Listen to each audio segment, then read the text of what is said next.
TP. Chandrasekharan വധക്കേസ് പ്രതികൾക്ക് ശിക്ഷായിളവ് നൽകാൻ നീക്കം നടന്നുവെന്ന ആരോപണത്തിൽ മറുപടി പറയേണ്ടത് മുഖ്യമന്ത്രിയാണെന്ന് കെ രമ.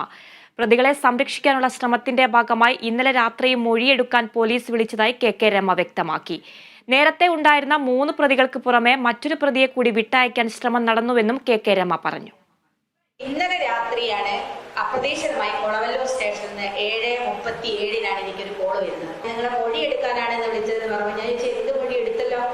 അപ്പൊ അല്ല, അതിനകത്ത് ഒരു പ്രതി കൂടി ഉണ്ട്, മനോജ് എന്ന് പറയുന്ന ട്രൗസർ മനോജ്. അപ്പൊ അദ്ദേഹത്തെ കൂടി വിട്ടയക്കാനുള്ള തീരുമാനം സർക്കാർ എടുത്തിട്ടുണ്ട് എന്നുള്ളതാണ്. 22-ന് വൈകുന്നേരമാണ് എന്റെ അടുത്ത് വന്നിട്ട് നേരിട്ട് വന്ന് മൊഴിയെടുക്കുന്നത്.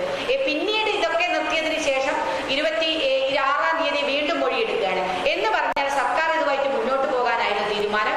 ആഭ്യന്തര വകുപ്പ് ഉൾപ്പെടെ അറിഞ്ഞുകൊണ്ടാണ് ഈ പ്രതികളുടെ ലിസ്റ്റ് ഇതിനകത്ത് ഉൾപ്പെടുത്തിയത്. ഇപ്പോൾ വിവാദമായപ്പോൾ, ഇതിനകത്ത് വലിയ പ്രതിഷേധം ഉയർന്നപ്പോൾ അവരുടെ സർക്കാരിനെ മുഖം രക്ഷിക്കാനുള്ള ഒരു നടപടിയാണ് ഇപ്പോൾ ഉദ്യോഗസ്ഥന്മാരുടെ പേരിലെത്തിയത്. മുഖ്യമന്ത്രിയാണ് മറുപടി